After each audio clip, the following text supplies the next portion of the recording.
Hello students, आज हम पढ़ रहे हैं अपना सामाजिक विज्ञान का क्लास 6 का लेसन नंबर 22 जिसका नाम है पंचायती राज और ग्रामीण प्रशासन। तो आइए प्यारे बच्चों, आज हम इस लेसन के माध्यम से पंचायती राज और ग्रामीण प्रशासन के बारे में जानेंगे। तो शुरू करते हैं। सबसे पहले देखते हैं पंचायती राज। पंचायती राज भारत में ग्रामीणों द्वारा की गई स्थानीय स्वशासन की एक व्यवस्था है, जो कि ग्रामीणों द्वारा की गई है स्थानीय व्यवस्था।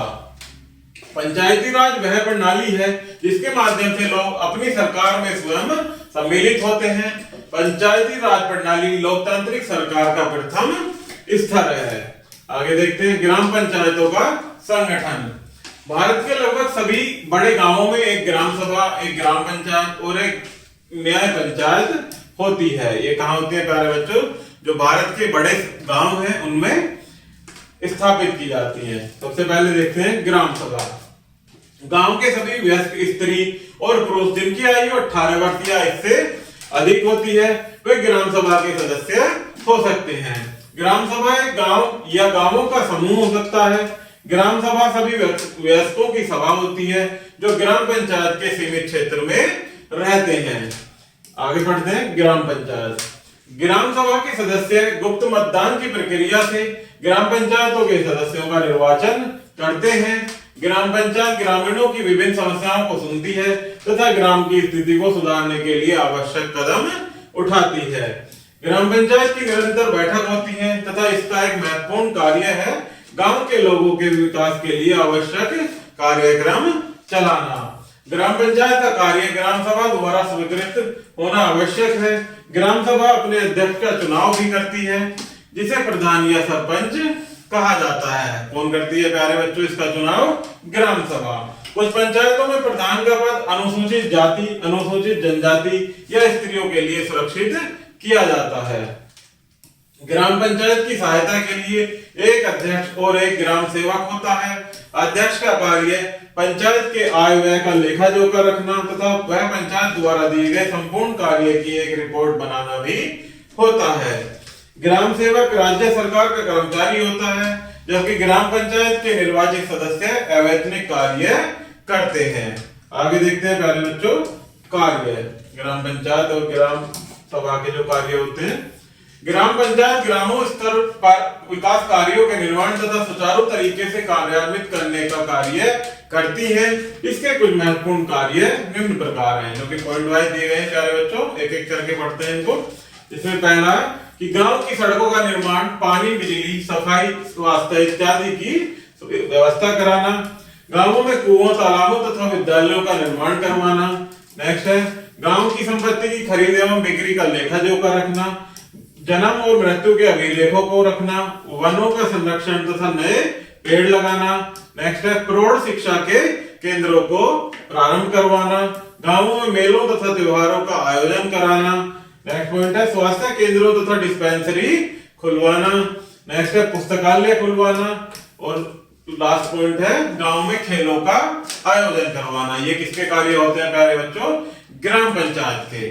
आगे देखते हैं आय के स्रोत। इन सभी कार्यों को क्रियान्वित करने के लिए ग्राम पंचायत को धन की आवश्यकता होती है। ग्राम पंचायत की आय के निम्नलिखित स्रोत हैं। तो आय के क्या क्या स्रोत हैं? इसमें पहला है गृह तथा दुकानों से कर एकत्रित करना, सरकार से प्राप्त अनुदान और अभिधारकों द्वारा पेय कर या लगान देना, पंचायत के स्वामित्व की भूमि और कृषि से आय, और लास्ट पॉइंट है कारोबार या व्यापार कर लेना। ये क्या है? ग्राम पंचायत की आय के साधन हैं। आगे देखते हैं प्यारे बच्चों न्याय पंचायत। साधारणतः 3 और 4 गांवों के लिए एक न्याय पंचायत होती है। प्रत्येक गांव पंचायत कुछ प्रतिनिधियों की नियुक्ति न्याय पंचायत के लिए करती है। न्याय पंचायत केवल छोटे मुकदमे जैसे छोटी मोटी चोरी, जुआ खेलना, किसी को चोट पहुंचाना इत्यादि मामूली दीवानी फौजदारी के मामलों को निपटाती है। यह 100 रुपए का जुर्माना लगा सकती है। न्याय पंचायत इस प्रकार के मुकदमे दोनों पक्षों में समझौता करवा कर भी सुलझाती है। गांव के पिछड़े लोगों के लिए न्याय पंचायत का बहुत महत्व है, क्योंकि उनका धन तथा समय दोनों की बचत होती है। इस प्रकार के समझौतों द्वारा न्याय शीघ्र उचित होता है, क्योंकि लोग न्याय पंचायत के समक्ष झूठ या बेईमानी नहीं कर सकते। आगे देखते हैं प्यारे बच्चों, पंचायत के 3 स्तर। ग्राम पंचायत समिति की पहली सीढ़ी या स्तर है। पंचायत राज प्रणाली की 2 और सीढ़ी या स्तर हैं। एक तो खंड स्तर या ब्लॉक स्तर, जिसे पंचायत समिति भी कहते हैं। पंचायत समिति के ऊपर जिला पंचायत होती है। आगे देखते हैं प्यारे बच्चों, ब्लॉक समिति का संगठन। ब्लॉक समिति के सदस्य प्रत्यक्ष रूप से नहीं चुने जाते। प्रधान तथा ग्राम पंचायत के पंचों द्वारा अपने ब्लॉक के अंतर्गत ब्लॉक समिति के सदस्यों का चुनाव करते हैं। चुने हुए प्रतिनिधियों के अतिरिक्त ब्लॉक पंचायत समिति के सदस्य भी होते हैं। वे हैं, जिसमें 1 बाय 1 दिए गए हैं प्यारे बच्चों, इनको एक एक करके समझते हैं। कि पहला इसमें विकास खंड में आने वाले उपनगर क्षेत्र की समिति का अध्यक्ष लोकसभा, राज्यसभा, विधानसभा और विधान परिषद के सदस्य भी इसके सदस्य होते हैं। विकास कार्यों का विशेष ज्ञान रखने वाले 2 या 3 स्थानीय लोगों को भी पंचायत समिति का सदस्य मनोनीत किया जाता है। एक पंचायत का अध्यक्ष संपूर्ण विकास खंड की पंचायतों के अध्यक्षों द्वारा चुना जाता है। आगे देखते हैं प्यारे बच्चों, ब्लॉक समिति के कार्य। ब्लॉक समिति का एक मुख्य कार्य सरकार से ब्लॉक के विकास के लिए वित्तीय सहायता प्रबंध करवाना है।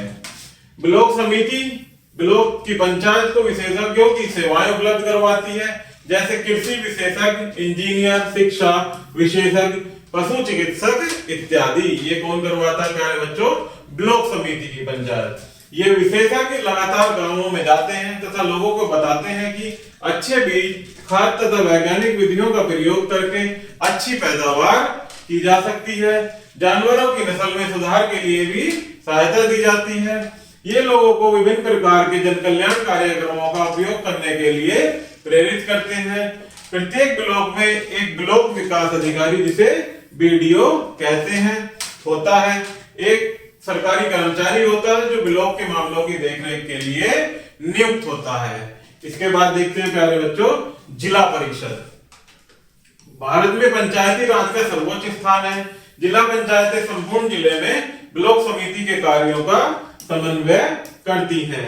इसकी संरचना देखते हैं क्या है कि जिले की ब्लॉक समिति के अध्यक्ष, दूसरा जिले की प्रतिनिधित्व करने वाले लोकसभा और राज्यसभा के सदस्य, नेक्स्ट है जिले के विधानसभा और विधान परिषद के सदस्य, नेक्स्ट है अनुसूचित जातियों तथा जनजातियों के प्रतिनिधि, नेक्स्ट है महिलाओं के प्रतिनिधि, इसमें की महिलाओं के भी प्रतिनिधि होते हैं। जिला परिषद अपने अध्यक्ष और उपाध्यक्ष का चयन करती है। अध्यक्ष इनकी सभाओं की अध्यक्षता करता है। सरकार जिला परिषद का प्रधान नियुक्त करती है, जो जिला परिषद का स्थायी कर्मचारी होता है। वह आय और व्यय का लेखा जोखा अपने पास रखता है। आगे देखते हैं प्यारे बच्चों इनके कार्य। जिला परिषद 3 श्रेणी प्रणाली वाली एक शीर्ष संस्था है। कितनी श्रेणी वाली?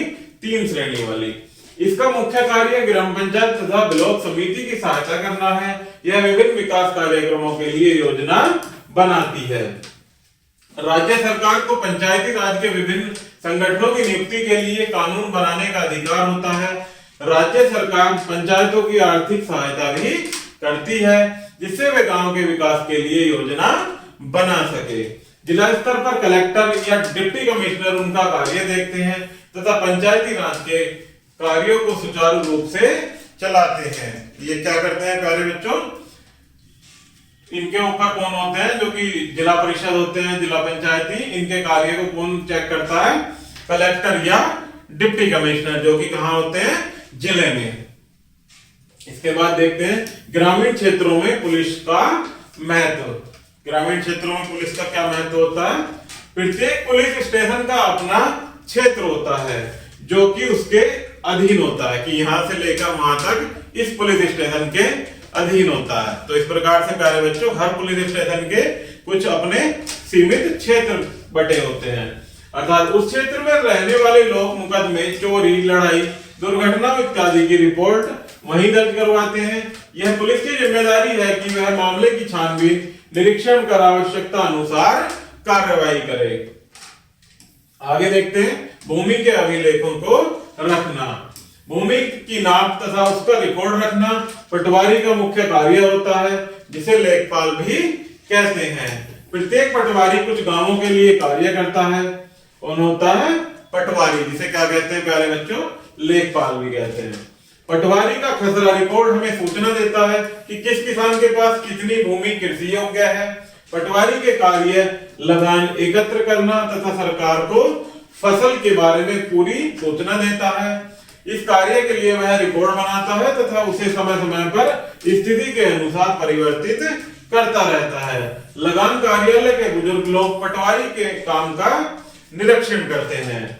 भारत के सभी राज्य जिलों में विभाजित हैं। भूमि से संबंधित मामलों को सुलझाने के लिए जजों को तहसील में विभक्त किया जाता है। इसका अध्यक्ष जिलाधीश या डिस्ट्रिक्ट कलेक्टर होता है तथा इसके बाद लगान कर्मचारी या तहसीलदार, नायब तहसीलदार, कानूगो तथा पटवारी होता है। जिलाधीश तथा तहसीलदार झगड़ों की सुनवाई करते हैं। वे पटवारी के कार्य का निरीक्षण भी करते हैं तथा स्पष्ट करते हैं कि अभिलेख सही है तथा उचित लगान एकत्र किया जा रहा है। वे किसानों को उनकी जमीन के रिकॉर्ड की अत्यधिक सही जानकारी देते हैं। विद्यार्थी भी अपना जाति सर्टिफिकेट यहाँ से ले सकते हैं। जो हमें समय समय पर विद्यार्थियों को प्यारे बच्चों जाति और मूल निवास के प्रमाण की आवश्यकता होती है, वो हम कहाँ से लेते हैं? तहसीलों से। प्यारे बच्चों इसमें कुछ मुख्य बिंदु दिए गए हैं, इनको हम पढ़ेंगे और आप इनको याद भी करेंगे। जिसमें पहला पॉइंट है कि पंचायती राज प्रणाली लोकतांत्रिक सरकार की प्रथम श्रेणी है। नेक्स्ट पॉइंट है भारत के लगभग सभी बड़े गांवों में एक सभा, ग्राम पंचायत और एक न्याय पंचायत होती है। नेक्स्ट पॉइंट है गांव के सभी वयस्क लोग ग्राम सभा के सदस्य होते हैं। ग्राम सभा के लोग अपने समूह से कुछ लोगों के समूह की नियुक्ति करते हैं, जिसे जिला पंचायत कहा जाता है। ग्राम सभा अपने मुखिया की नियुक्ति करती है, जिसे प्रधान कहा जाता है। नेक्स्ट है ग्राम पंचायत गांव के विकास के विभिन्न कार्यक्रमों का निरीक्षण करती है। ब्लॉक स्तर पर इसे पंचायत समिति या ब्लॉक समिति तथा जिला स्तर पर इसे जिला परिषद कहा जाता है। नेक्स्ट पॉइंट है प्यारे बच्चों कि पंचायत समिति तथा जिला परिषद के निर्वाचित सदस्यों के अतिरिक्त लोकसभा, राज्यसभा, विधानसभा और ब्लॉक तथा जिले की विधान परिषद के सदस्य भी ब्लॉक समिति और जिला परिषद के सदस्य होते हैं। तो प्यारे बच्चों इस प्रकार से हमारा ये लेसन यही समाप्त होता है। आशा करता हूं कि आपको यह वीडियो जरूर पसंद आई होगी। यदि वीडियो में किसी प्रकार की कोई समस्या है तो कमेंट बॉक्स में कमेंट जरूर कीजिएगा। धन्यवाद।